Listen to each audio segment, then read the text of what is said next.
I'm Nick Schenkel. I'm the director here at the West Lafayette Public Library, and I am here to thank you all for coming, to introduce the program, and to ask Sarah Pali to come up and share a few words about the Greater Lafayette Holocaust Remembrance Committee and about this program in particular. So, Sarah?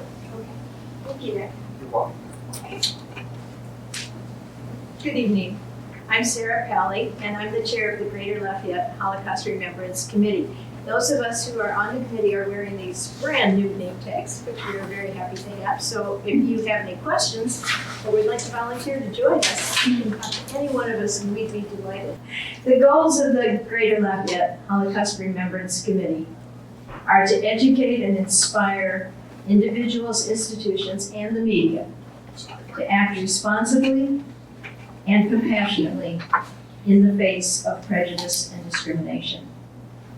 These are the precursors of horrific behaviors which no country is immune from tolerating or perpetrating.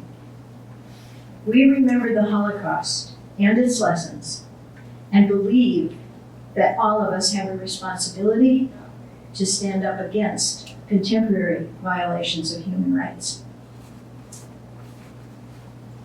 I have to have lots of notes. We are supported in our work by individual and corporate sponsors and by many entities at Purdue. Departments, offices, the colleges are all contributors to help us bring you these programs. We're also supported by the cities of Lafayette and West Lafayette. These faith communities, Temple Israel, Sons of Abraham, Chabad at Purdue, and Hillel at Purdue. The Jewish Federation of Greater Lafayette, the West Lafayette Public Library, and individual donors in our community. And should you wish to make a contribution, you can talk to one of us afterwards.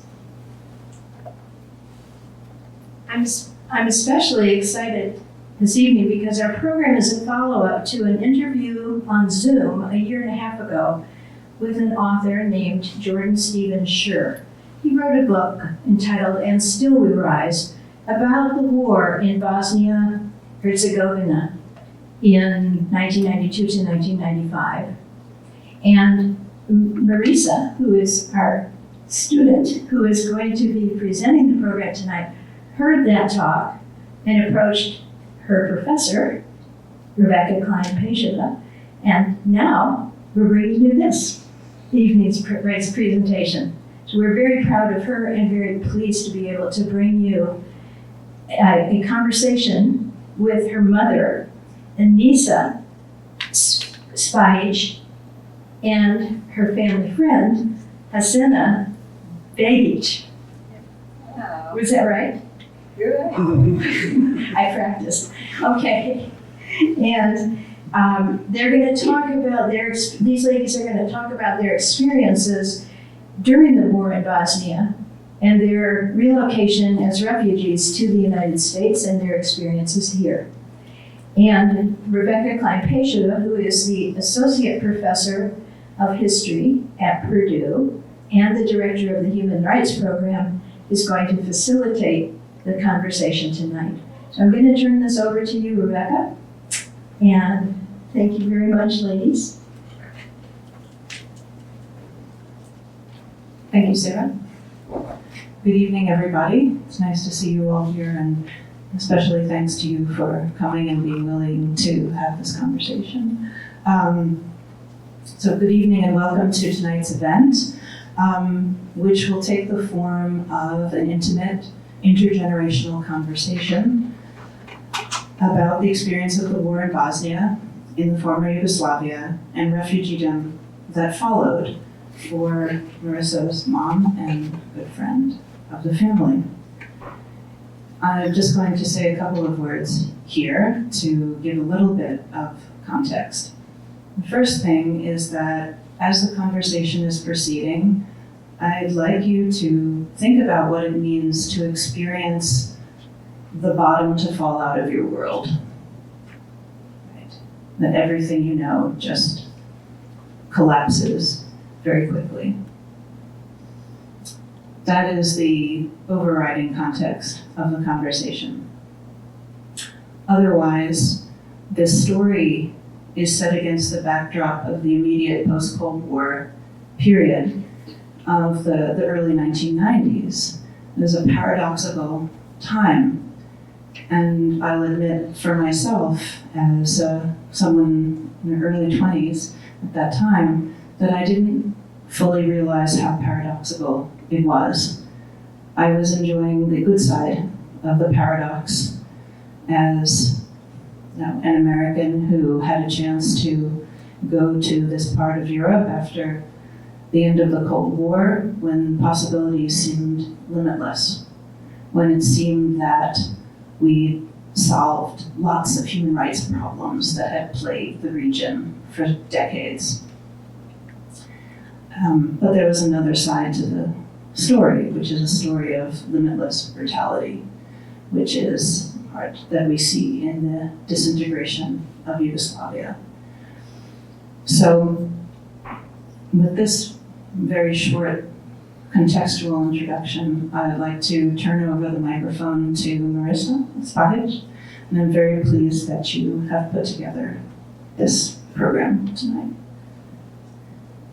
Thank you for that, and thank you to the library for hosting us at the event, and to all the members of the GLHRC for all the hard work and effort you've put into helping us with this event tonight. So I wanted to start off a little bit talking about a brief history of Bosnia. Bosnia is a really small country in southeastern Europe, and it's pointed out there on the map. And throughout all of history, Bosnia has never had like like history. It's always been under occupation by someone else, and there's always been a lot of like confusion of like identity, and there's not really like a majority within the country. So it kind of starts off as like the Kingdom of Bosnia way back when, and then the Ottoman era is one of its biggest, was like a long period of time where that's when like Islam kind of came there, and when a big population of Muslims stayed in Bosnia. And then after that was Austro-Hungarian occupation, and then that was followed by the Kingdom of Yugoslavia, and then during World War II, Croatia occupied Bosnia. And then after that was when Tito came in and was the ruler when Yugoslavia was formed.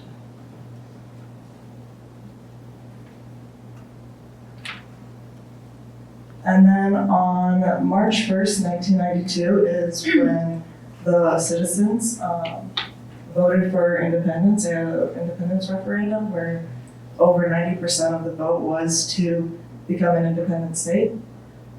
And shortly after that, in April, that's when the war started to break out, particularly in Bosnia. And but after that, in May of 1993, that's when the United Nations tried to step in, and they declared safe 6 havens around the country where a lot of civilians were seeking refuge. I wanted to show this map here just to kind of to clear up like the complexity a little bit. So Bosnia has like 3 main ethnic groups, who are the Bosniaks, the Croats, and the Serbs. The Bosniaks were mostly just the Muslims who were living in Bosnia. It wasn't until after Yugoslavia that they had like an official identity, like according to the census. And then this map here just shows Serbia in the dark blue was like the state, well, what was left of Yugoslavia, and the lighter blue within Bosnia and Croatia, those are the territories that had like a lot of Serbians, ethnic Serbs within Bosnia and Croatia, and they wanted to create that land for like a bigger Serbia. They didn't want these 2 other countries to have their own independence. And then a lot of atrocities and a lot of people died throughout the war. but it was only the Srebrenica massacre that was legally constituted a genocide afterwards. And we remember this day on July 11th of every year. And this is when the Republican Serb Army, which was led by Ratko Mladic, him and his soldiers went to the safe haven of Srebrenica, and they overturned it, and they killed 8,372 people. Usually a lot of people say men and boys, and the majority were men and boys, but the more you look into it, there were other kids and women too who were attacked. And this map here just shows, it's called like the Death March, and every year people will go and walk this Death March just to see what these, some of the survivors had to go through to escape the Srebrenica massacre. A lot of people died throughout the Death March, but there were some people who lived on to tell the story. And then after the Srebrenica massacre, that's when more focus was put on Bosnia and when they really wanted to do something about it and try to stop the fighting. And this is when the Dayton Peace Agreement came out. And this picture here just shows the breakup of the country. The lighter blue is the Federation of Bosnia-Herzegovina, which is mainly comprised of the Bosniaks and Croats. And then the dark blue is Republika Srpska, which is mainly made up of the ethnic Serbs within Bosnia. And then if you look at the top, there's a Begić district. They're their own autonomous region. And within all of Bosnia, there are 3 presidents, so one from each ethnic group, which kind of just makes it a bit more complicated. And then after that, I will move on to the panel questions. My first question is for my mom, Enisa. So what was your life like in Yugoslavia? What was your background? I'll try this. Hi, my name is Enisa Spahić and I'm Merisa. So I'll try to explain a little bit. I was born in Jajce. She did point that was a city, and my family moved to Gradiška when my father found a job. I believe it was 1979. I was still young. So during the war, I happened to be in Gradiška. And Gradiška is a city in Bosnia-Herzegovina which was bordering with Croatia. So basically, back in my days, that was not a border. That was just another state, kind of like here, Indiana and Illinois and stuff. So we would walk through the bridge and we're still in the same country. Not anymore. So during the war broke in 1993. But for Gradiška, I would say for us, since Croatia's war started even before, so Serbs' army was present in Gradiška way before war started in Bosnia, because they had these Serbs' army to fight Croatia, and they did it even through Gradiška, through parts of Bosnia. So yeah, my high school days were at that time. So my last year of high school probably was shortened because of that. Because basically it was not a war in Bosnia, but still we had presence of army and everything. And even then you could feel that pressure and that kind of like sense. I was young, I didn't call it pressure back then, but yeah, it was. And so, yeah, I think that's probably it. As of now, unless someone else want to know something else that I missed. We'll do the audience questions. Okay, sorry. Did you want to point out who's in those pictures? Oh, yeah. The top picture, that's my dad and myself. And on the bottom one is my mom, myself, and my sister. I have a younger brother as well, who was born in Gradiška. We moved to Gradiška in 1979. So I would say this was probably 1982. See, in the background is the house that my father was building. Like, in the picture is not the other smaller house where we live, while that house was built. So that is basically, yeah, probably around 1983, I would say, before my brother was born, yeah. And Hasena, what was your background in life like in Yugoslavia? Hi, I'm Hasena, like they introduced us. I'm from a small village, like she has a picture, this is really old picture, and it's called Kamenica. Its city is Visegrad. And on that picture, that used to be like our close house, I don't know. And at that time, we did not have all these cameras, phones, and all that. I don't even remember who took that picture, this was like one of the surprises. On the picture, it's my two younger sisters.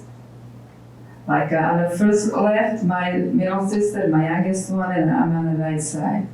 And you can see by the picture, we were all season of the years.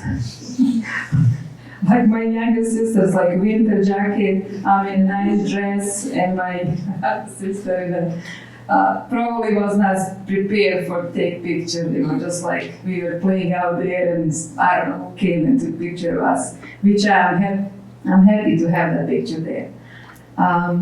Yeah, like I say, born in a small village. Town is Visegrad. It's on the border of the border to Serbia and Bosnia. Had happy life with my friends, family, and neighbors.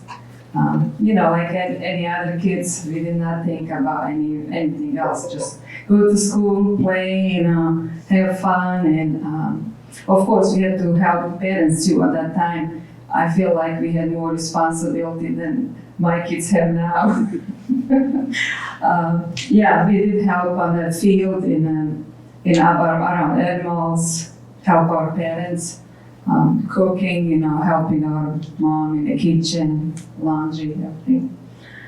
Yeah, that's the one picture that I had, the oldest picture that I could find.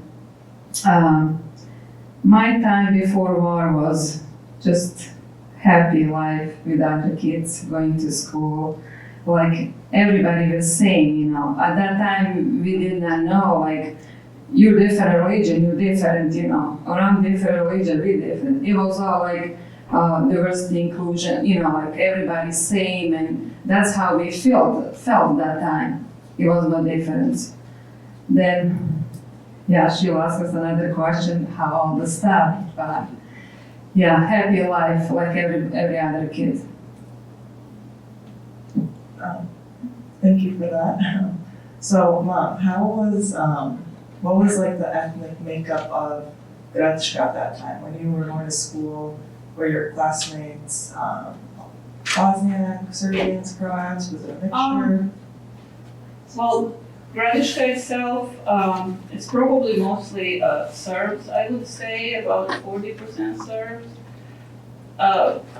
Then Muslims was probably 45% Serbs, then maybe Muslims around 30%, and then Croats is about 20%. So around that percentage, right? But that I'm telling you as I look the statistics now. Back then, you didn't look like you want to look to search for that. It's like, especially when you're 17-year-old. You go to school as a major or not as a religion. You just go with everybody. And I had friends with any background, and we didn't even know their background. And keep in mind, like, Bosnia was Yugoslavia, which is communist country. So religion was not that even popular back then. So we didn't even know. So we would just communicate and be happy and enjoy the life with everybody. So basically all these religions and came into play basically in the war. I mean, don't get me wrong, we still, like, I'm a Muslim and my friend is, I go to mass, they go to church and all that stuff, but with a big respect. So everyone had respect to everyone, so. But, yeah, there was no, like, the teachers were any background that nobody mentioned anything. The religion was not the thing, let's put it that way. The religion came into play during the war. And that's when it started. And like I said, I happen to be from the city that is more Serbs, so it was not a war zone. It became Serbs occupied then. And we as a minority, Muslims and Croats, we were targeted. So it's like, so you automatically there, you just, I mean, you try to escape later on, but at first you didn't know why are you escaping. So you don't want to escape, you don't want to leave your house. Like, what's the point of leaving? But as the war progressed, as the pressure came and killing there, killing over there, like, killings were happening in the villages. Like, they would come. It's, it's a war, and you always have bad people who will take advantage of it. And they know where to go to. And you are nobody, you have nothing. You don't, like, they can do whatever they want. So that's pretty much how it is.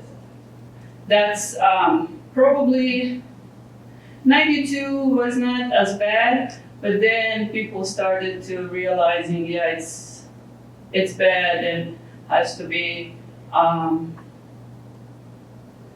that you have to look for escape route, which was not an easy one. Like, you cannot, it was not, the worst part is, like, there's no, like, organized escape. Like, yeah, you don't belong here, here's the transportation and leave.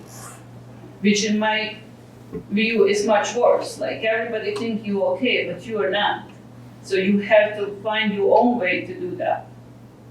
And how can I say this? So yeah, then as people started to leave, those houses whoever left, then other people, Serbs who came mostly from Croatia, they would occupy those houses. And so they would, like, you have no right, they would mark their houses that they know that's them. But you cannot, like, you are Muslim, so you cannot put anything to be known. Like, and if someone wanna come and do stuff, you're on your own. So basically, yeah. And I remember in my village, Liskovac, it was August 93, August 2nd, I believe, if I'm not mistaken, that they came to one house. I mean, we tried to group to sleep in houses as a family, like, let's say 2 brothers that have family, they would sleep in one house praying, like, if someone's gonna come and attack, then you are more stronger when there's more people. So that's how they attacked this house, and they killed 2 brothers and his mother, and his daughter was raped. Down the house, they did another woman, the old lady, and they killed her son, and her daughter-in-law, they raped her. So that night, they killed 5 people. And then I think that was probably, even before there was other occurrences, but in my memory is that one because, I mean, keep in mind I was 17, like, there's not much memories, you don't take it serious. If it's farther and someone said, you don't remember, but once it hits very close, then you know it's serious. And after that, mostly people started seriously to look way out, but it was not an easy route. And I remember my dad, and I'm the oldest one. My sister is 3 years younger than me, and my brother at that time was, I believe, like 9. So yeah. And in order to go, to get out, if I remember correctly, you need to have this paperwork that you go through Croatia. Basically, you need to have someone to bring you that paperwork. You need to have some paperwork from outside. And my dad was trying so hard, like everybody else. But for some reason, it didn't work for us. I remember so many times I would go, there was the agency for it, that you go and look for your name, if it's on a list or not. And I think it was every Tuesday and Thursday I would go and look. And yeah, so it's probably for about a couple of years. But you live a life, you have to live. Like, we didn't have electricity. Electricity would come like maybe in 2-3 days. And being in a village, like they would like people start using the machines to grind corn for animals and stuff. And even then the breaks would, you just make it worse. But yeah, and after a year or so, then it would stop. Thank you for that. You're getting a little ahead of me. Answering my so. questions. Okay. But so essentially, yeah, everyone was all the same, kind of like Tito said, brotherhood and unity. Okay. Yeah, so thank you. But the next question I do have for you guys, if you did want to kind of explain what was your memory like when Bosnia did become an independent nation? Yugoslavia was all together, but Slovenia declared independence and shortly after Croatia did. So what was your memory of that like? I mean, there's not much memories of that other than, I don't know, like, it's just, You weren't really like paying attention to the politics? that's pretty much, like, you realize that more now rather than then. It's all, when you go through that, you realize the reality and when the things happened and everything. The only memories would be, like I said, that the schools were like changed, like the hours of schools, and even, I think we went only, but Gradiška back then, like I said, it was on the border with Croatia, so we had that war as well, which is on the other side. I think they held probably like about 20 miles into Croatia, the Serbs held that part. So yeah, that was all also Srpska Krajina, so they were all together. What about you, Hasena? Do you have any memories of Bosnia becoming an independent nation? Yes, I do. Like Enisa said, we lived in a different side of the Bosnia, I was more on the east and she was on the different side. For me, in my town, in my area, war started like right away in the beginning of 1992.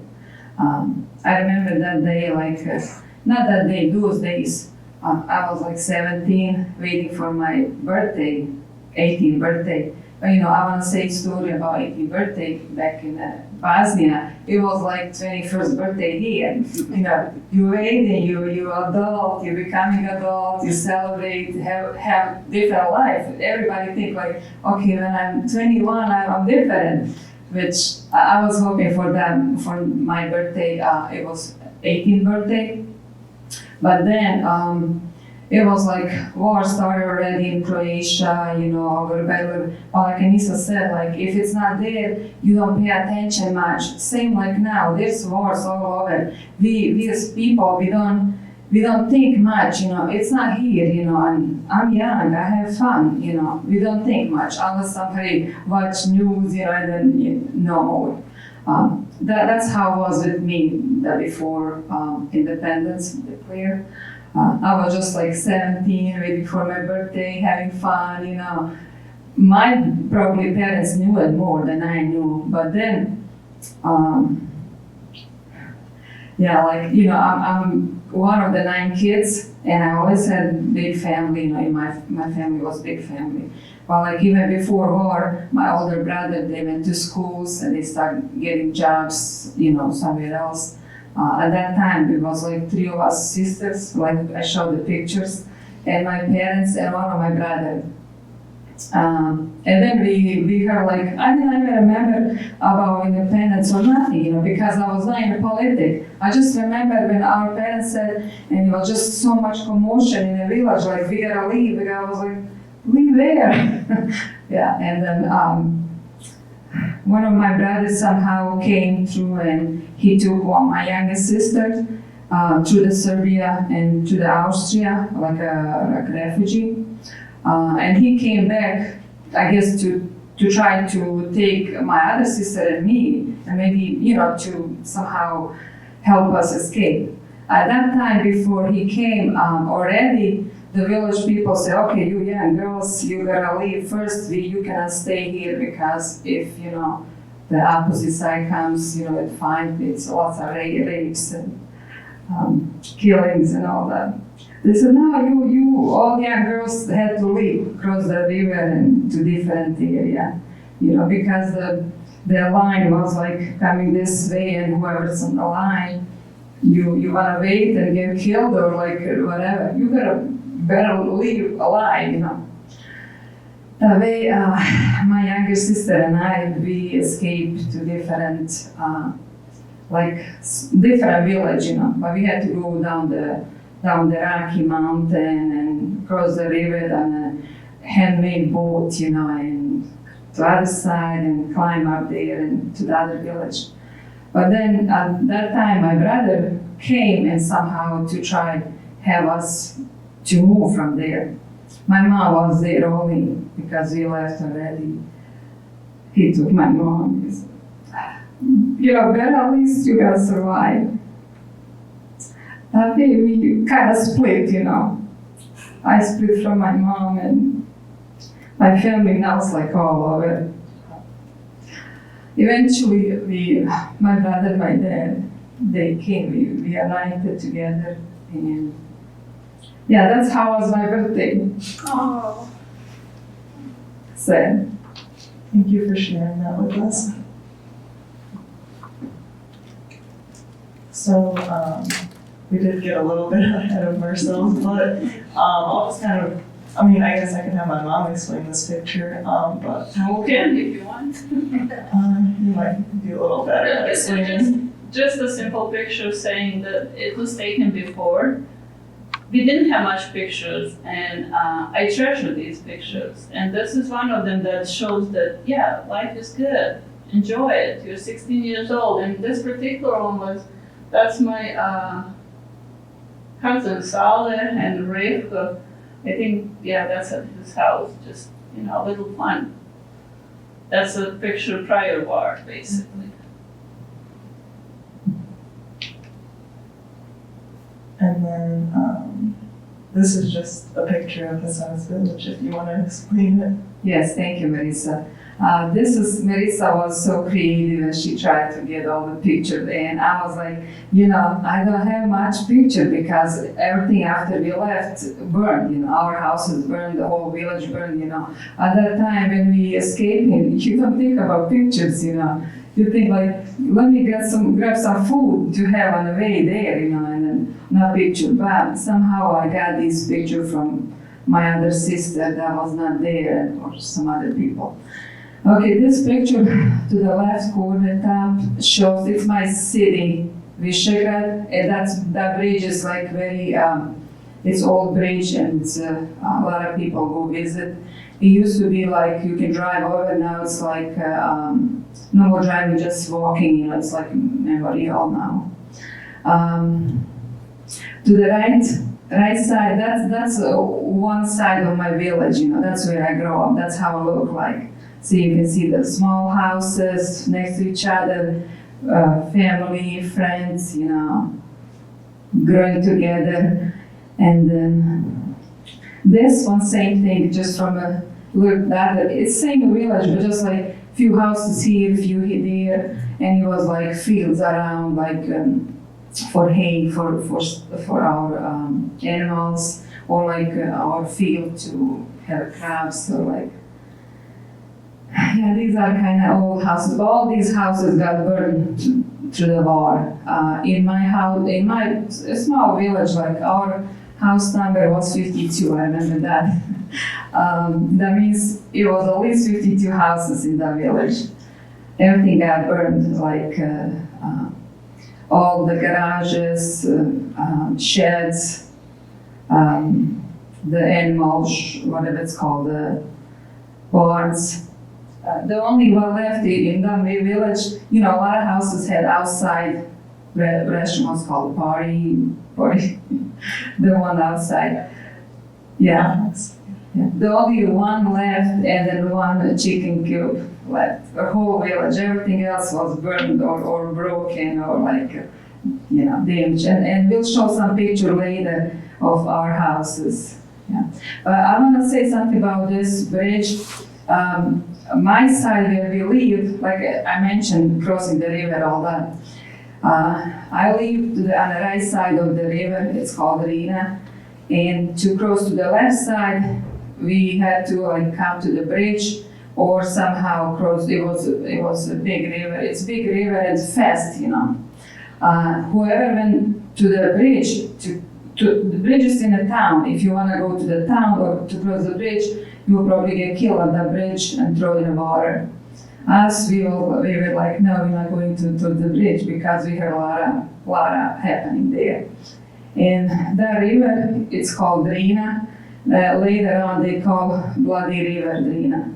If you search about this, you can find a lot of things. A lot of people got killed from the bridge. Sometimes it's good memory, but sometimes big lot of bad memories. Yeah, that's my old village before war. Thank you for sharing that. Yeah. When you Google Visegrad, it always has the bridge, but it's definitely bittersweet to look back on it. So these are just 2 pictures during the war. So Hasena, did you want to say something? You already mentioned some of the houses were burned. This is a picture from your city. Yeah, this is like how usually houses, when they burn or get with grenades, with the big grenades and go and broke these houses. And, this village did not look like a village anymore or towns. It just looked like some kind of pile of rocks or blocks, and that's how it looked after everything was burned and devastated. Yeah. So the photo on the left is a photo of a mosque in Banja Luka. Mom, your city was close to Banja Luka. So yeah, that's Perhadia Mosque. Like in Republika Srpska, during that time, I would say mostly 93, in Gradiška it was 9 mosques. All of them were bombarded, kind of like that. I tried to look at the picture of any from Gradiška, I did not. This is the one from Banja Luka, but most of them were like that or even worse. Do you remember what happened with the mosque in your village? Oh yeah, yeah. My uncle was imam there, and he lived usually the mosques and imam's house in the same backyard, and so he lived there with his wife and his daughter and his son, and they came that night to put all this explosives in it to be done, basically. And my uncle was peeking through the window, through the bathroom window. And he saw a soldier by the door standing, so basically guessing if someone comes out, what would happen. Anyway, they put all the explosive, and I guess they tried to do the thing to level it. So for some reason, they did not connect everything right. So the explosive happened just in a small part of it. So it did not go down that night. The very next day, the police came and they get out a lot of explosive from there. So that was the protocol. Police come, they take it out. And so out of them, one was nice enough to say, we don't know who did it, they might come back. And that's a fact. So he advised him to say everyone around at least half a mile, don't sleep that night at house, because they will probably come back and do it. And guess what? They did. So yeah, my uncle and we slept.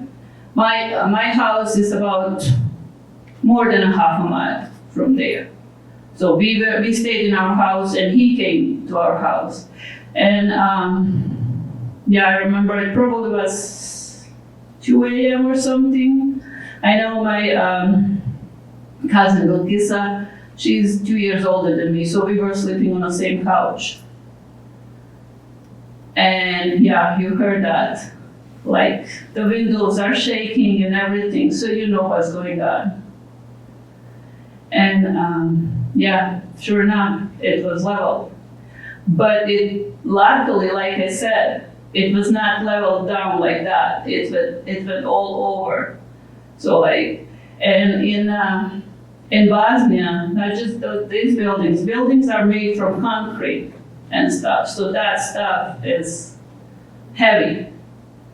So they did level it down, but luckily no one was killed. So that's one good thing about it. And so that I remember from Liskovac, but there was Dubrova, there's the other villages, Mosque, and even two of them in Gradiška, they all were leveled down within months. Yeah. It's really sad to hear. Thank you for sharing that with us.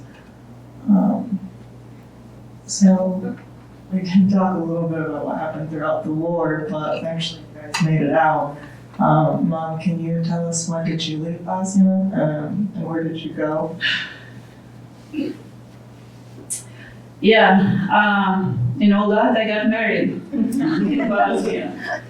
Tell me how you got married. You mean on a bicycle? That's the only thing you have.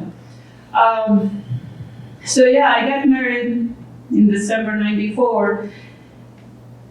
And guess what? I screwed up my parents, so they couldn't come out because that was the point, so we can get out. So my father was trying to get us out. So me and my husband get out January 14, 1995. So we get out and we stayed in Croatia about 2 to 3 months.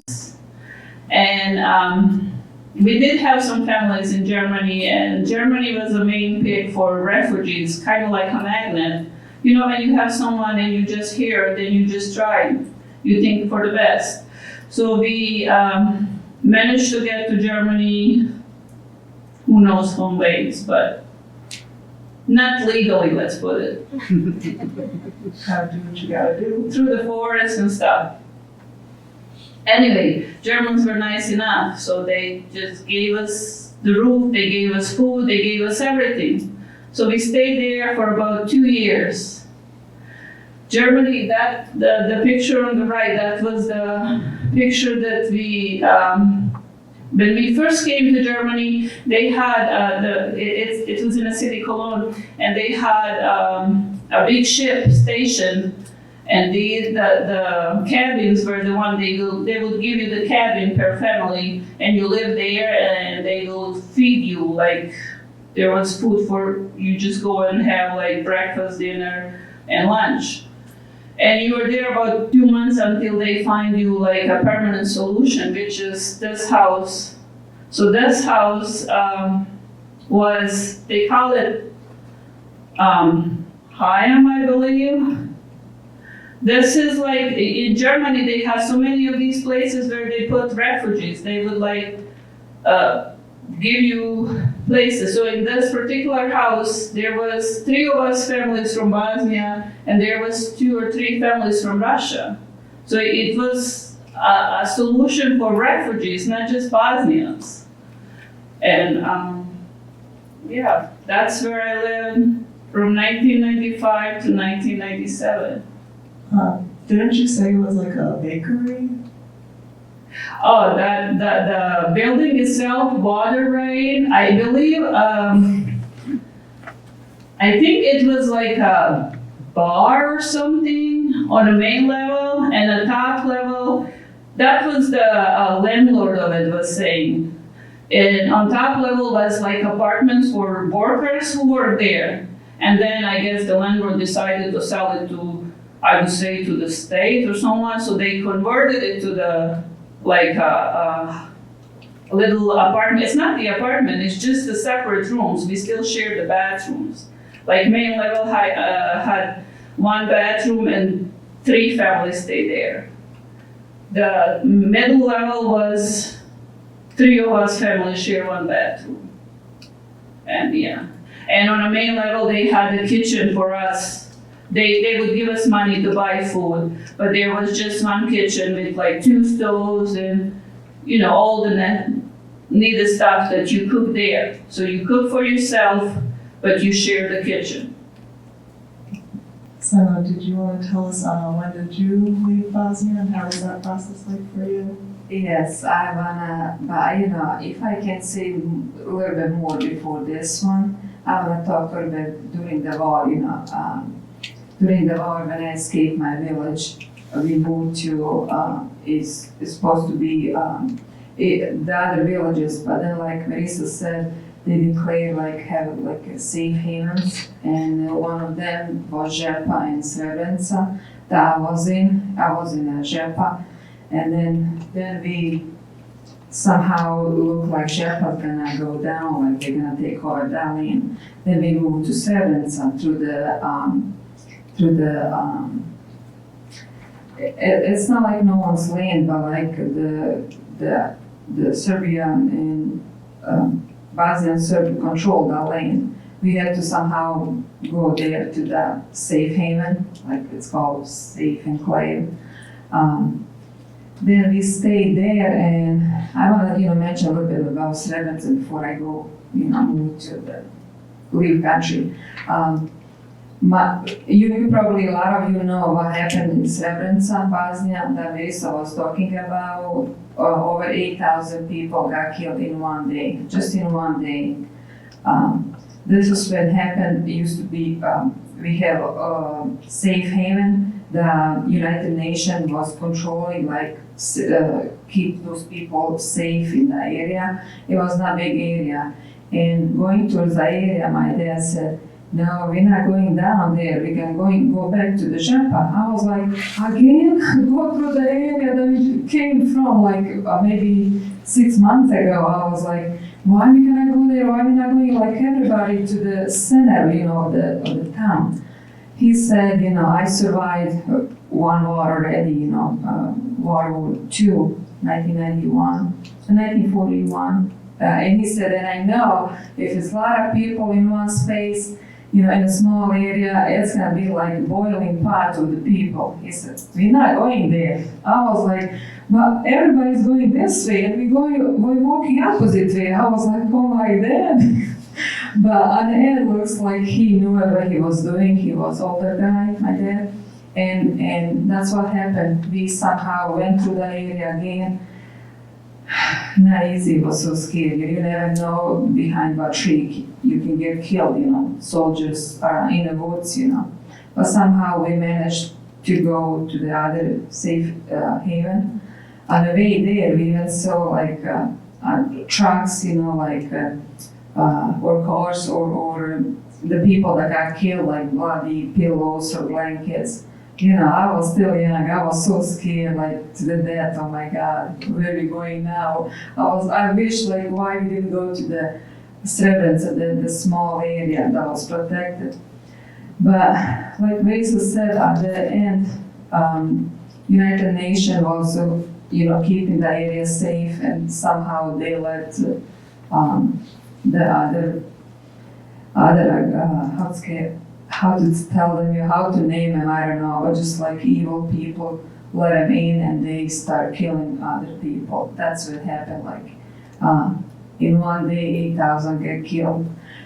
Then I was like happy. Oh my God, I was not in that area. We were thanking my dad.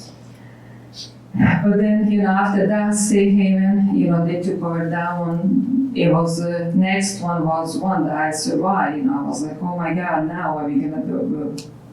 But at that time, they had organized buses and trucks and to take people like from that haven to the Federation of Bosnia. And they said like everybody's gonna go safe, but then the only one was like old woman, and little kids or older guys.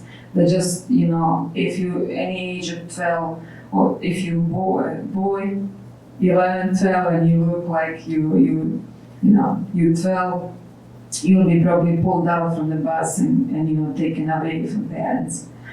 I was like 21 at that time. I was like, oh my God, what to do? To stay with my brother? My brother stayed because he could not go on a bus. And we knew if he goes, he would not survive. He'll get pulled out from a bus or get killed. He's staying and then he's gonna go with other guys. He's gonna walk through the woods to somehow get to the Federation of Bosnia. In that way, a lot of them got killed. Like Merisa pointed the Srebrenica one. The walk, how they went there, that's all area that was not protected. You try to go through the woods, and if you're lucky enough to survive and get there, if not. I was like, I'm gonna stay with my brother, I'm not going on a bus. I was young, I was scared like of raping and all that. My dad said, no, just put a lot of clothes and you put some dirt on your face for like a hijab, something cover your face that, had hair and maybe, you look older, which I did, I was so many clothes, skirts, pants, jackets, sweaters, I look like, I look like older, way older, maybe 60-year-old, That's how I went through, and on a bus, each bus got stopped and checked into the bus. Yeah, some younger girls were taken away to get raped or whatever. I was lucky when I was not, probably I looked like a little older than, that was. Way older, yeah.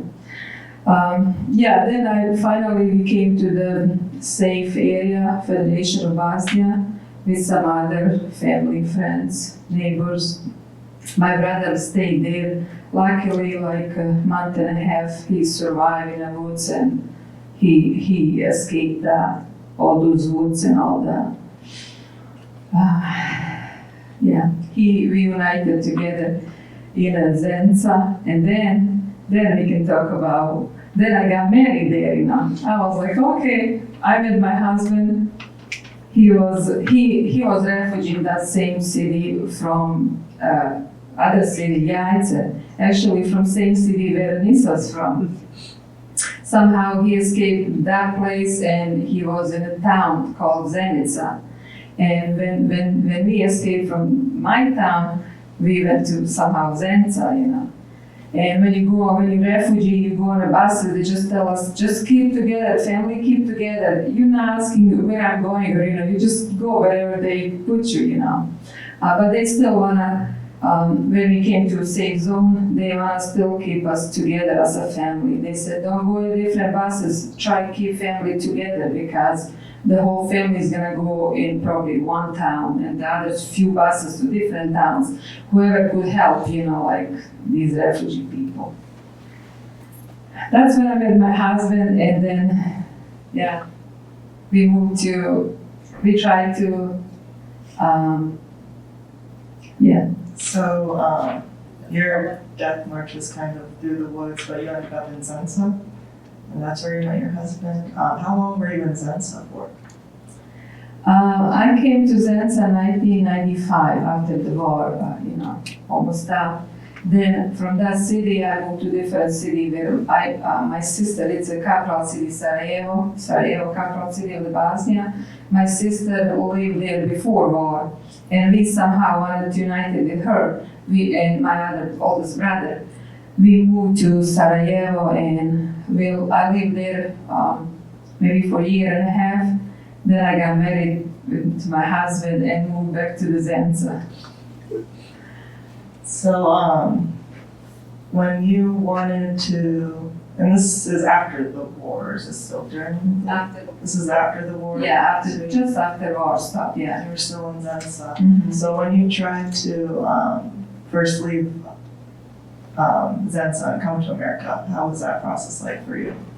Okay, like we mentioned, war stopped 1995, late 1995, and then everything burned. Everything is like you don't have house, you don't have nothing, you don't have place to go back to. Like we showed that everything was burned. My husband and I, we were like, what to do? I'm young. I'm like, you young. What are we gonna do? Even he was an electrician at that time. He could still find some job because they started building the houses, fixing the houses. Luckily, he still had some money, to earn. Like comparing some other people, they could not get job or at all. Or he would work for 2-3 months and no pay. Oh, we don't have money now to pay, but let's work another till we get paid for house. Then we'll pay. It would be like on and on for a few months. You don't get paycheck. You just work, and then you think like, am I gonna still continue work? Am I gonna go look for a different job? It was hard. And then at that time there was still a lot of places accepting refugees. One of them was USA, America, and I think when we decided to look for better, my husband and I, it was USA, Canada, and Australia, and I was like, oh my God, I know nothing about any of this, and they're all far from Bosnia. Yeah, we decided to apply for refugee visa to come to USA.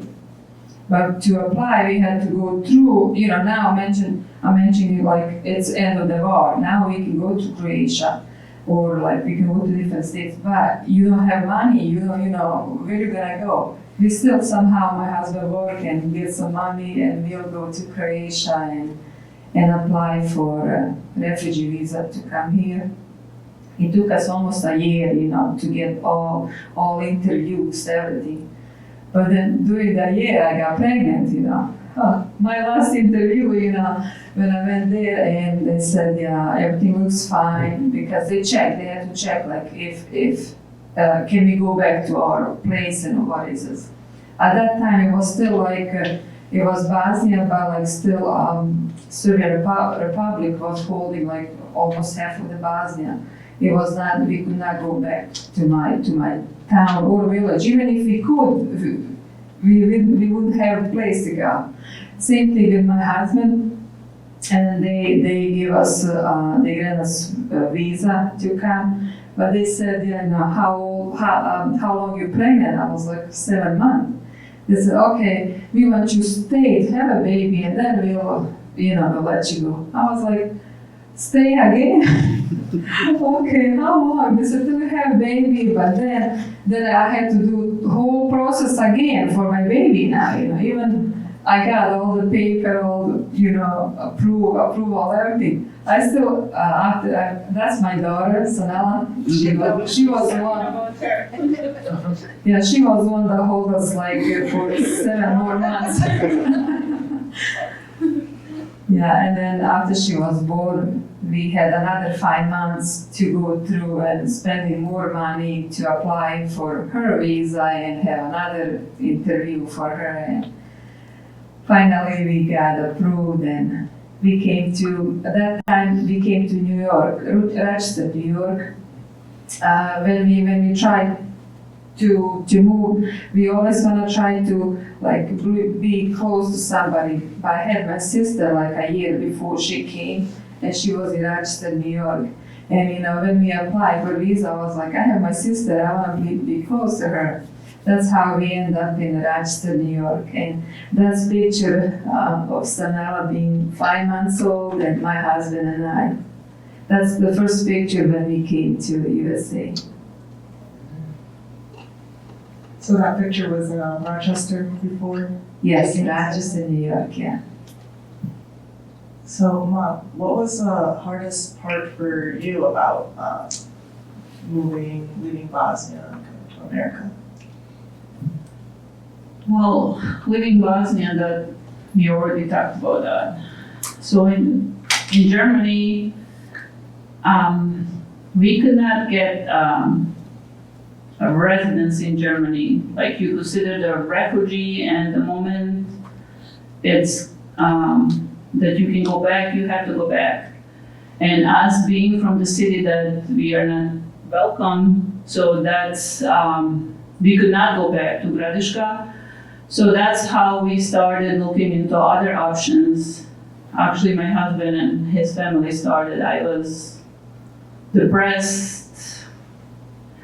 Long story short, my parents that stayed in Bosnia after us, they get out in August and they ended up in England as a refugee. So yeah, it was a mess. When you get out, they give you options, whichever country will accept you. So they wanted to come to Germany as, me being there, but that was not an option. And I was, that hit me hard. So from Germany, we tried to go to England, but we couldn't. And the other option was United States. And like I said, I was not much interested in it. But yeah, my husband did, and the reason why is just like it's so far from Europe. I was like, at that point, I was like, I will never see my parents again. So I did not want to leave Europe, period. But then we did. We left Germany in September 1997, we came to United States. And we came to Idaho because it is a process, like Hasena said. You have to go through the process. You go to U.S. Embassy, you apply, and they check your status, you check your background, you check your everything. And on top of that, you still have to have some connection. And we had a distant relative who was in Idaho. So he was kind of like our co-sponsor. So that's how we ended up in Idaho. And we were in Idaho from 97 to 98, but being from Europe, that was mentality, come closer to Europe.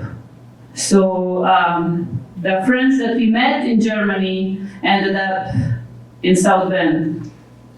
So we talked, and after a year and a half, we rented U-Haul, and we came to South Bend. And we've been in South Bend ever since. And that's where Merisa was born. And where we met Hasena. Yes. So now, after your guys' long journey to America, and you guys lived here for a while, how long did you guys wait until you went back to Bosnia for the first time? Okay, for me, like I said, during the war, my family kind of split up. My mom they took her through the Serbia to Austria, my sister, and I had 2 brothers there. I had 1 brother in Serbia, and I had 2 brothers and 2 sisters in Bosnia. And, waiting to war start. Through the war, I was just hoping I'll see my family again, my mom and my sisters, and I was like, I'll never leave my mom again. Thinking, this way, like I was 17 when we split, I was like, I'll never leave my mom again when we come together. And then, after war, my mom came, we all get together. But then I got married, and then I had my own family to think about, I forget what I was thinking, like never leave my mom. I ended up coming here. It was so hard for me, to leave my parents and my family again. But, that was choice, the only choice for us to do better in our life, for our kids, for us. We came to United States in January 2000. It was so cold. Rochester was snow, and I was like, oh my God. Yeah, I wish I went somewhere south, but it's okay. I was happy. So my sister that came here the year before was so happy to see her, like Enisa said. My husband and we had other guy from Bosnia. He was truck driver. He was driving truck all over USA. And then he heard us that we came because from my husband and this guy are from same village. He was excited that he heard that we came to Rochester, New York, and him being truck driver, he had load, to pick up loads somewhere there, and somehow we get in contact. He wanted to come see us. Yeah, of course, we were happy to see him too. And then he was talking about South Bend being a good place to live, and the mainly in Rochester, we came, did mention when we came from Bosnia, we did not speak English at all, we did not understand, no family, I was my sister and my husband's brother, it was so hard to get a job, with our daughter, 5 months old, it was so hard. And then this guy said, oh, there's South Bend, it's a Kelly temporary service, it's hiring people, you don't have to speak English, just come, and they'll give you some math test, and there's a company used to be, what's it called, the company? Thermoplastic in Mešovaka somewhere. And it's hiring like from temporary service, you don't have to know English. We got so excited, okay, get a job. And we live in New York, Rochester, New York, but South Bend, Indiana, I did not think it was so far, I was like, okay. That time, we did not have a GPS either or phone, We got our, the map, the big one with so many, pages. And then we somehow figured the road, how to come here. And my husband came and his brother, but actually then my other brother came to USA, he was in North Carolina.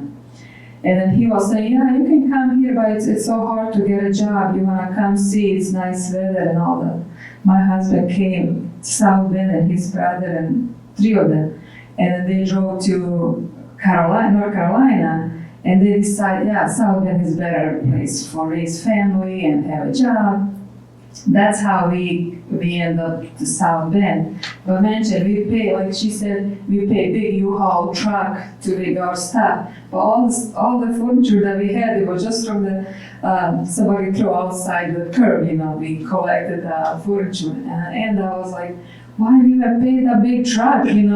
All this we could find here. But yeah, we thought, it's ours. We probably need here when we come in. Yeah, it helped a little bit, but yeah. And I live here you asking when did we go back?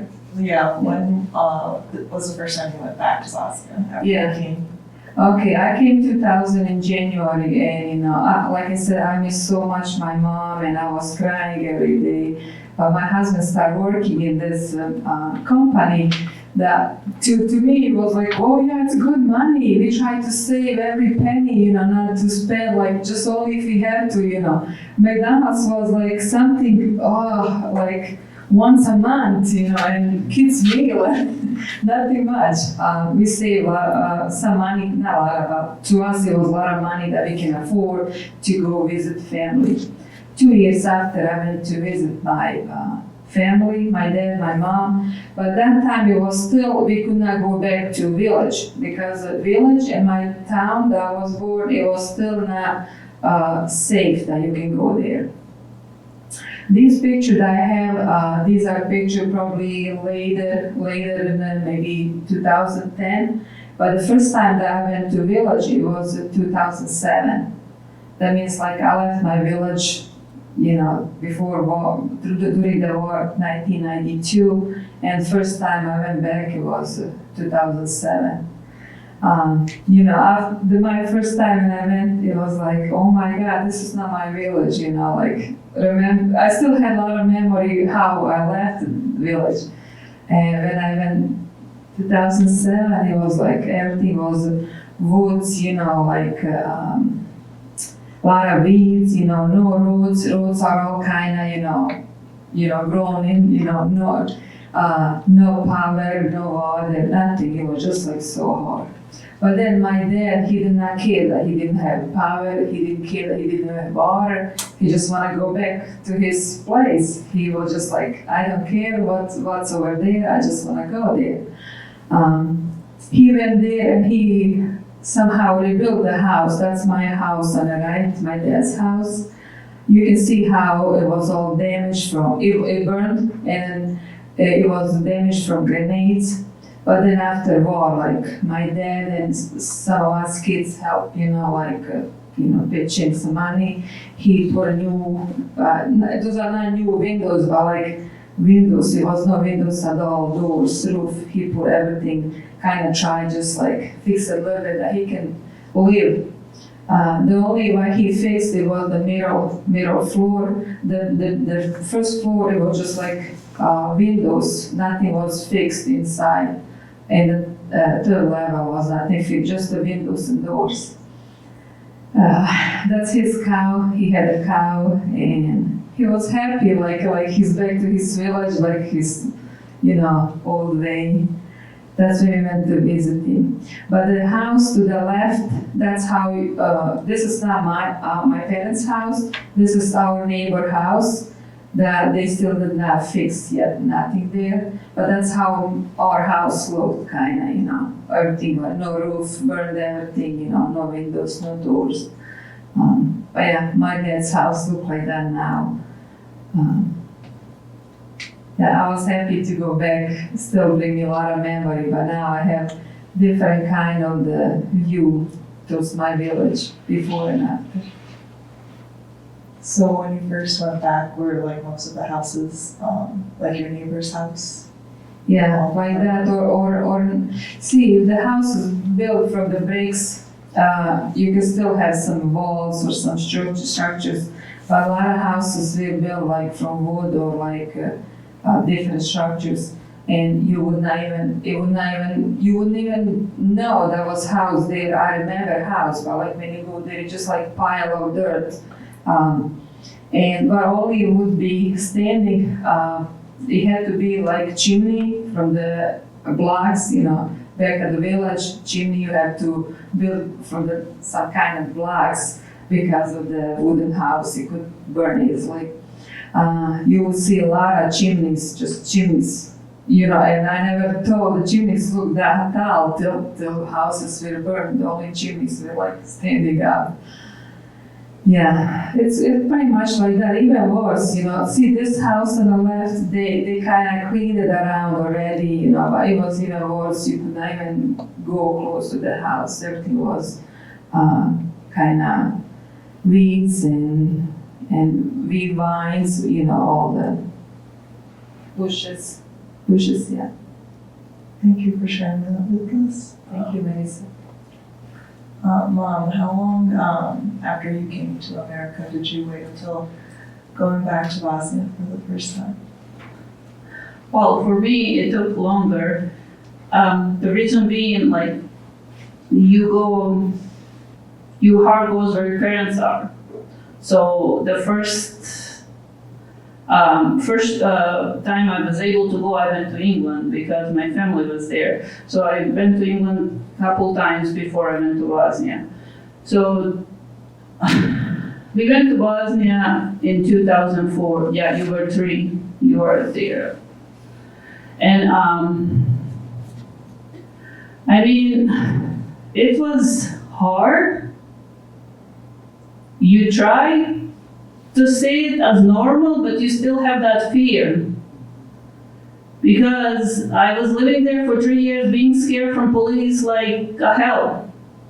And you go back and it's normal and it's back to normal, so now we call them like normal people, but you see them, you froze to death.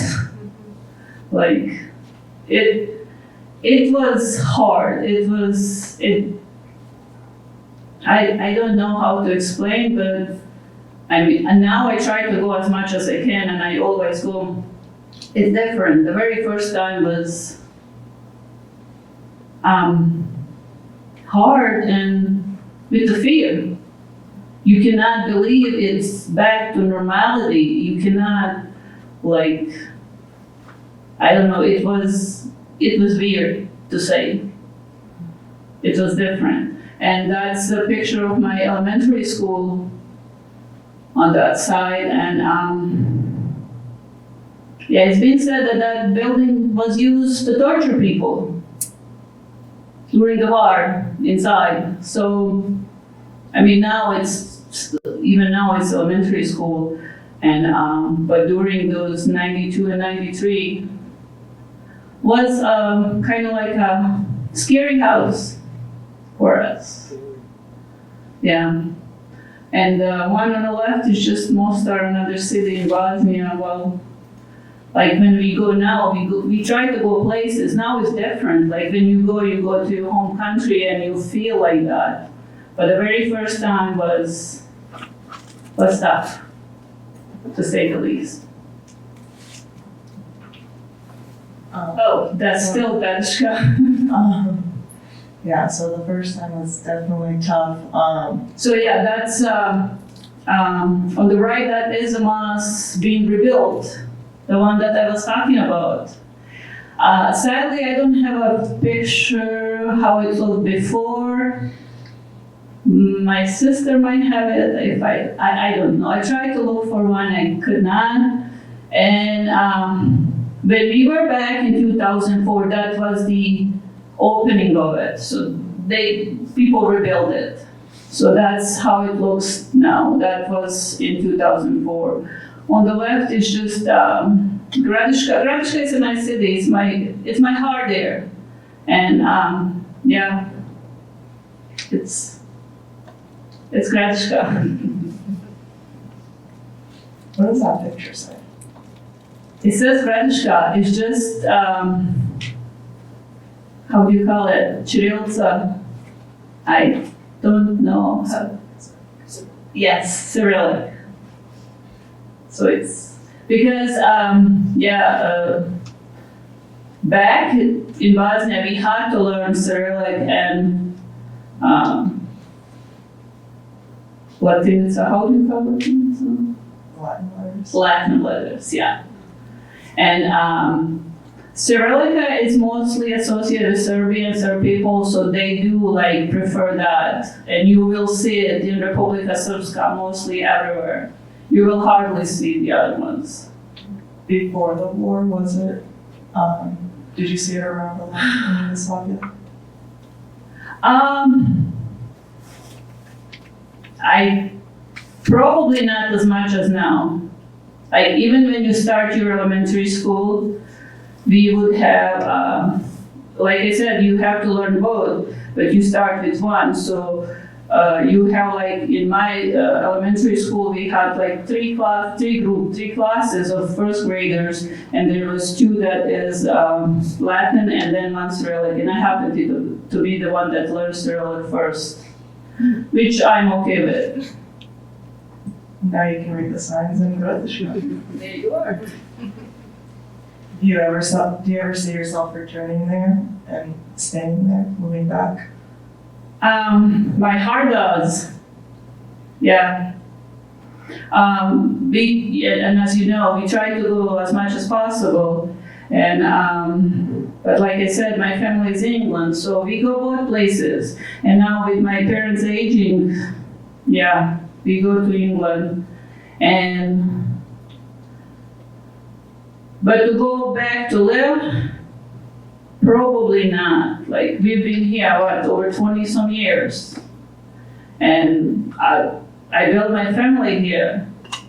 My oldest was born in Germany, so she came with us. And then two of you were born here. Like you live your life here and you build it. And to go back, we try to go back as much as possible.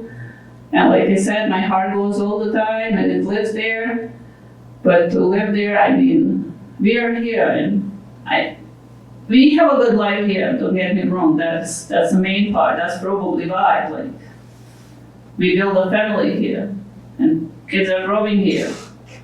And so let's say like half heart is there, half heart is here. I think that's more correct. So definitely nice to visit, but your new home is here. Pretty much, yes. Hasena, do you ever see yourself returning and moving back to Bosnia? Like Enisa said, when you're born, that's where your place is. No matter is a village, is it a New York, is it like a farm, that's where your heart belongs. I lost my both parents, they both died. And I'm here like 23 years already in the United States. First, at the beginning, it was like just 5 years till Sanela start school, my older daughter. Just 5 years. Maybe at that time I'll get some money and start my life back in Bosnia. That's how was my thinking then.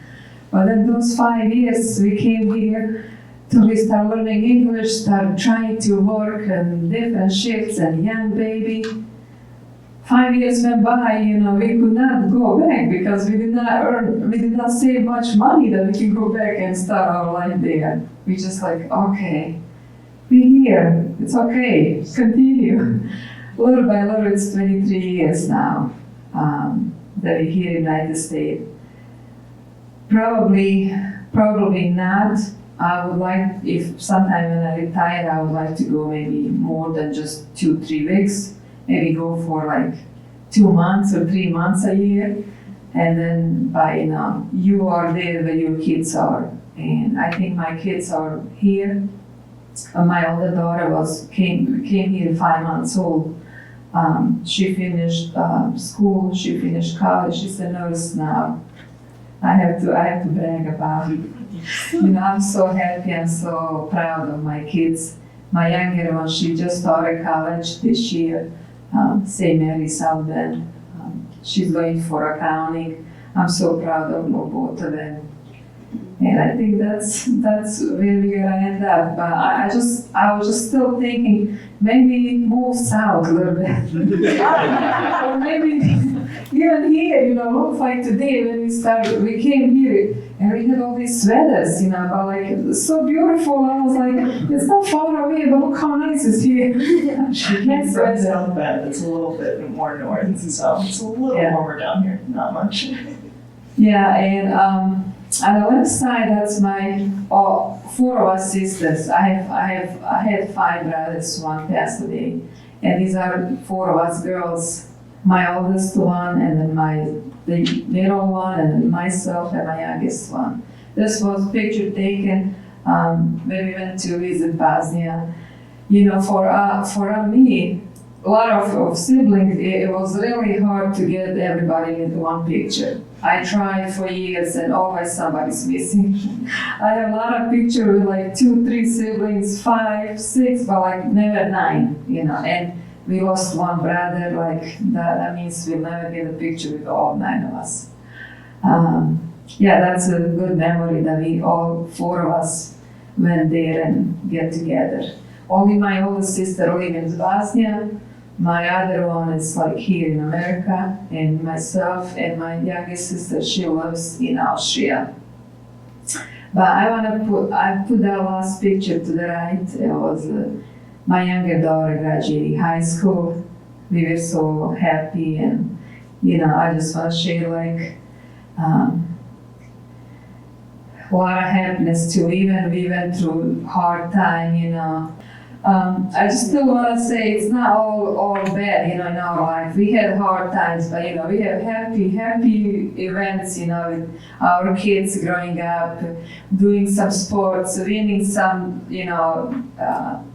first, second place, school achievement, my husband, he finished associate here, college, and we're still working, we did not stop. Even when we come here, we still wanna do the best we can. I mean, we had a hard time, but like, you can just think like about negative, what happened, like keep those memories that we had a hard time. we want to keep something happy too, And today's day that we came to support our Merisa and say our stories, which I do appreciate for all of you come and listen us. Thank you for sharing our stories, or for sharing your stories, but, and helping us. And thank you guys for all of your hard work. And you guys went through so much through life and still did the most you could for us. But I do want to ask one last question. What is the most important lesson you think everyone should know and take away from your experience as a survivor and everything you've had to go through? I can say for myself, all that I went through, family is more important. I learned a lesson like how family is important, parents, siblings. I learned from the war how hard it is without family. You don't even know till you not apart from them. I learned a lesson, if you have chance, call your brother, call your sister, parents, talk to them. Respect each other, that's my lesson, and try not forget, but try to remember everything, never forget what happened, events that you went through, but try to have life. Life is good, We're still gonna live and be happy for our family, and sometimes we all think like, oh, I need this, but when you have a lot of things and then everything falls apart, then you lost. But then life is like, you can rebuild your life, even if it's something that you have hard time and you think there's no end, this is it, I'm on the bottom, there's no way to lift yourself up. There is way, just keep working, get up. Don't think about, let's go do it, let's go work. And be appreciate whatever you have. I see lately, people are not happy, people are kind of sad, upset, and it's less and less happiness in the people. From my experience, I lost a lot of family members, not immediate family, but cousins and friends. It made me to think, life is short, let's do best we can from our life and enjoy, Help each other. We have a lot of wars are happening all over still. We still need to help, if we can, there's a refugee coming from all over. If anybody can help, help. Just think how important it is that somebody gets help, your help, and say, okay, this person helped me when I need it. And you don't need to be a refugee, you can be anybody that needs help. When you help somebody, it's big remembrance. And one more thing I want to share with everybody, we talk about this, it's not just to say our story, it's like the people here that we can say something, not get repeated, all these wars, people that are have no control, those people are getting killed, those people are hungry, they don't have power, they don't have water, those people are ones that are suffering. It's like people that are in power and control, they never suffer. And then if we still talking what happened with my experience, maybe somebody's gonna hear it and somebody's gonna hear about other wars or a refugee. Or if we can all help, let's help. I definitely agree with that. Thank you for sharing that. Mom, what would you say is the most important takeaway or lesson that people should learn from your experience?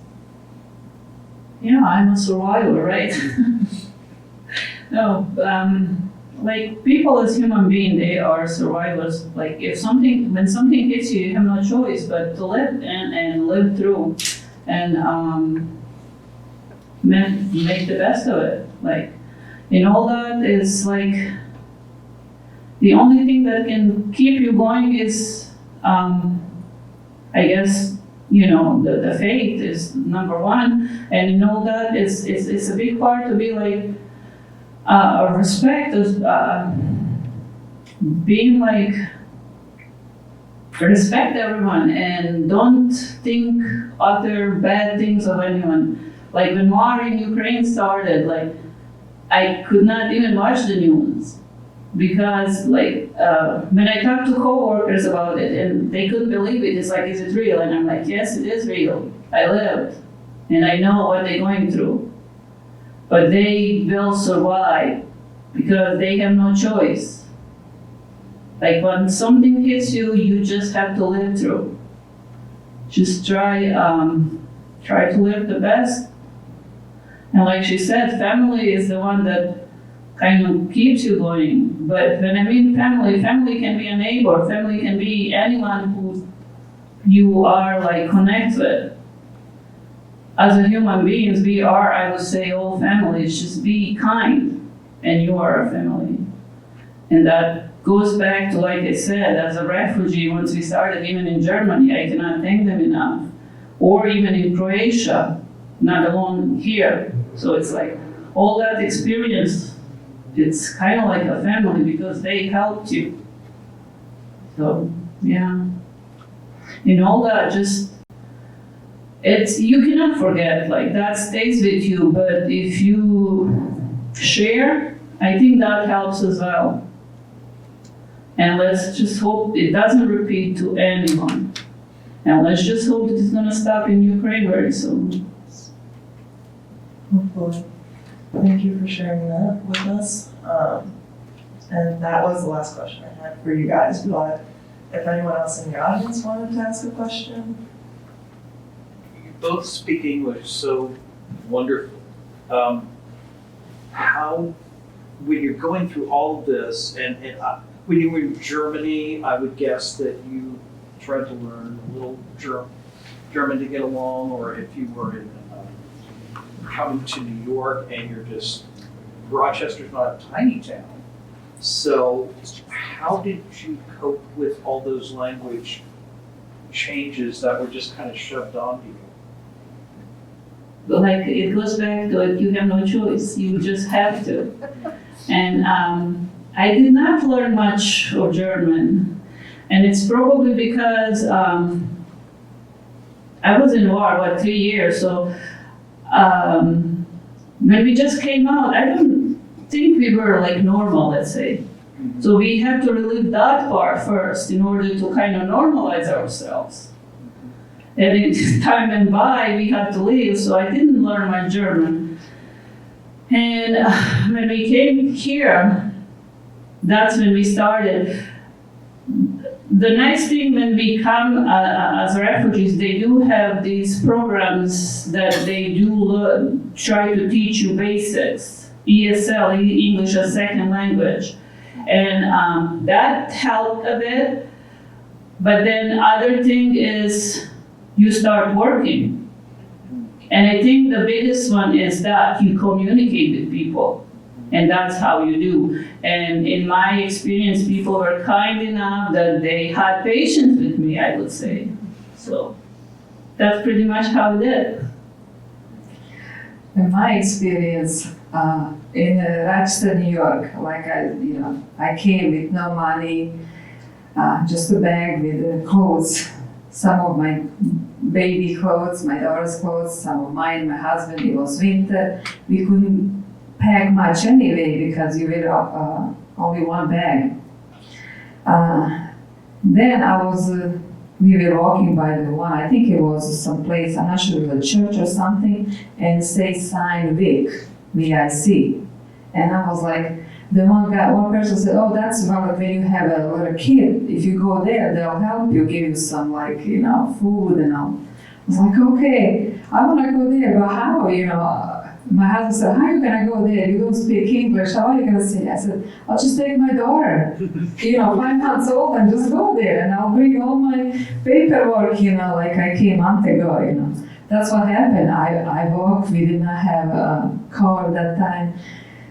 I walk maybe 5-6 blocks and have my daughter, 5 months old, and I came there and I followed sign. I mean, I knew it, I followed sign say Vic down the basement, and down there it was like big area, warehouse something. And then on the end of that side, there's 2 tables with 2-3 people at one table, and big line of people waiting on this side and big line on that one. I was like, one line I should go away. I did not know nothing. I was like, I'll just go this first line, and I was waiting. Imagine now, like I had walking maybe 4 or 5 blocks, having my baby, in my arms, and it was walking in there, and I'm still standing with my baby.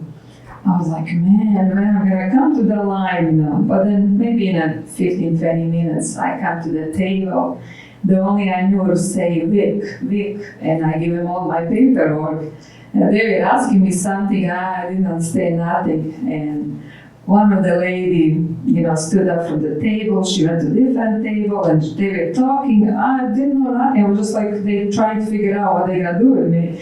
And they said, yeah, you come to this table. I was like, oh, not again. They were pointing that I need to go to that table. I was like, oh no, not again, waiting for this big line. But they took me to that table, and with not knowing English, a word of the English, they give me all these vouchers for the store, like for the milk, cheese, dry beans, cereal, I don't know what else was there, like every month. I came home and my husband, and I was so proud. See, I know. He told me like, who did go with you? I was like, by myself. He couldn't believe. He said, no, I just took my daughter, and they understood it. That was my first time, going somewhere and speaking English. But then, learning English, I started working. When I moved here, my husband and I, we find different shifts. I started working in one place, South Bend. It was like assisted living place. They had like 40 apartments in that complex, and then my job, I went to apply, and I told them, I need work. I didn't even speak. I knew how to say I need work. And the lady gave me application. I was like, I gave her my paperwork. I said, you. She said, you take it home, and somebody can help you at home. I was like, no, you. I gave her all my paper, my passport and everything, visa. Poor lady looked at me, and she took off from the paper, and she applied for me. In that moment when she was applying, director of the building came by, and they were talking something. I guess she told her that I'm looking for a job, and she told me like, come with me. She took me in the office. I was like, okay. I thought that was some kind of process, how that goes. She asked me, when do you want to start? I was like, now, They said, you can't start now, we have to do drug, testing, all that. The way I understood, and I figured out, she said, I gotta do drug test. So, okay. And then she told me address. I was just like, how am I gonna find that? There's no way.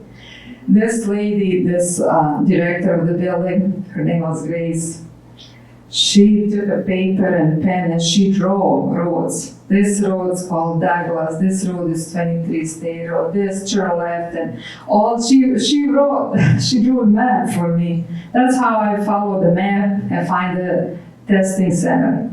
I got my drug test, and and they said, okay, I guess they were telling me, go home and we'll send fax it. I was like, no, I need my drug test, result. They were like, no, just go home, we'll send it. And me, I was thinking maybe I need to take it back to the director. This poor lady in the lab center, she wrote something on a paper. She said, okay, here you go, give to your director. I went back to the same place, I gave her the just note. The lady said like, okay, yeah, that's fine, yeah, go home now, we'll call you. So, okay, thank you. Few days after, they called me, they gave me a job, and they were so nice and flexible that I could come earlier than usually people would come. that I can leave earlier because of my daughter and my husband will go second shift. But my position was like in dining hall, serving, people when they come from rooms for breakfast, lunch, dinner. For me, like, okay, what am I gonna do? They said, the way how I understood, they said, okay, when they come, you're gonna greet them, offer them coffee, donuts, tea, whatever they wanted, and then we'll ask them for breakfast. I was like, okay. First of all, I had to, but the good thing, every table had names with it, said chairs. First thing I wrote on paper was like tables map with the tables and chairs and names. For me, it was like 40 names, all new names. I had to learn those 40 names. And then I learned what they drink. On my few days of training, I kind of figured out they usually drink the same thing. In the morning, orange juice or cranberry juice. Afternoon, lemonade or cranberry juice. And I kind of figured out who drinks lemonade, who drinks cranberry juice. And I write down on paper everything. That way I could set up before they even come, Sometimes they'll come and say, I don't want a cranberry juice, I want this juice. I was okay, I'll just take it back. Learning English was, I still don't speak English well, but I do my best, and that's place that forced me to learn from, just like from bread, I translate bread, so from Bosnian, from English bread, Bosnian bread, okay, one word. But now when they start wheat bread, white bread, all these breads, I was like, bread, I just hear bread, I don't understand nothing else. But I had a good cook in the kitchen. This lady knew these residents already, and she knew what they pretty much eat for breakfast. I tried to remember, I asked her, okay, what would you like for breakfast? And they'll say, okay, I want a hard-boiled egg, a glass of orange juice, and jelly, and butter, and this. I was like, okay, I just heard hard-boiled egg and jelly, and what else? I could not remember all these words. I'll go to the kitchen and I tell cook what this person wants. Then this cook will make all this thing. I was like, I didn't even tell her this, Looks like she knew it already. That's how I kind of forced me to learn more than, or like eggs, I translate eggs from Bosnian to English eggs, but like hard-boiled egg, easy egg, crumble egg. I was like, oh my God, I never knew there's this many kind of things. Yeah.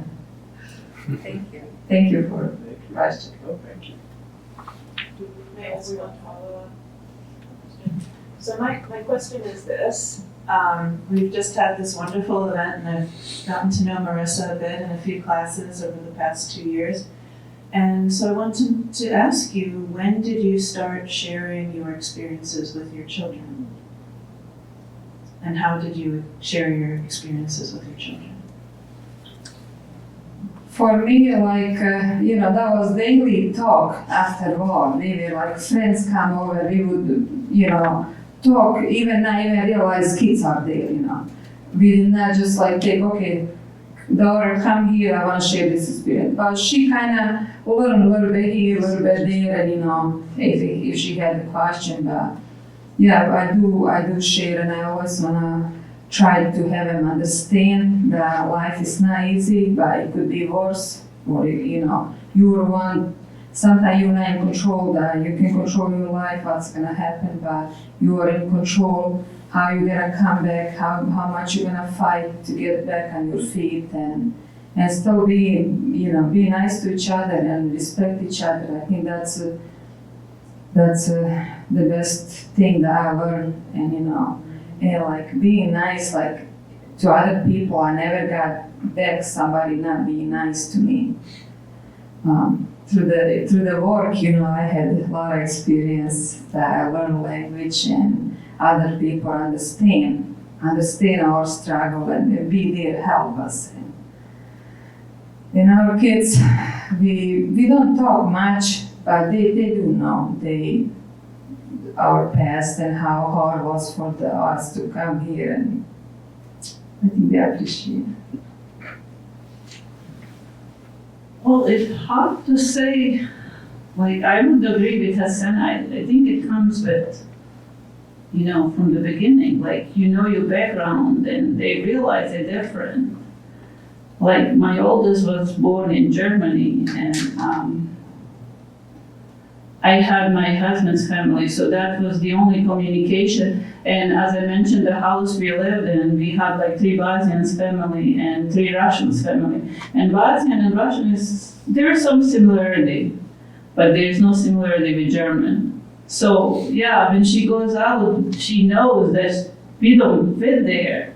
And I think it did with that, along with just us telling. But that's kind of like a baby steps, where you're from. When it comes to the war, it's probably later on you try to tell them. Like, I don't remember if Merisa has any memories how it started, but I think that just blends in. And I think even now, it's every day it's a learning. And yeah, I think, yeah, go ahead. I remember when I was young, probably middle school age, every year on September 11th, my mom would always play like the stuff. Not September 11th. Oh, July 11th. I'm so sorry. On July 11th, we'd always watch like Memorial for Spahić on TV. And like my mom said, like growing up, we knew we were different, like we spoke a different language. I took EML when I went to started elementary school. But then, like, I always knew there was a war, because like they would always talk about it, and like we'd always listen over here, but we didn't really know what was happening. But as I got older, when I was in middle school, like I asked my mom to tell me about it, and she would say, when you're older, I'll tell you more, like when you can actually understand things. So, and it definitely did go little by little. Like sometimes my mom would tell me a little thing when I was younger, and then like now, especially during like this project and talking to her more about it, I kind of connected back to like the shorter stories that she would tell me, like, oh, this is what you wouldn't tell me when I was younger, because as a kid, you can't really tell that to a kid. So. Yeah, I probably want to add to that, it's not just them, but even us when we came out, even longer, we had a nightmare. Like, so you're dealing with yourself. You're still trying to process that on your own. So you don't want to put that on them at, age, I don't know. Some of that, it probably goes on its own. Yeah. All right, well, with that, I'd like to thank you all, from all of us, very sincerely and kindly for your sharing your experiences now with us, and for Merisa for putting this project together. We'll know this is an honors thesis project, right? So thank you very much, and let's all show appreciation.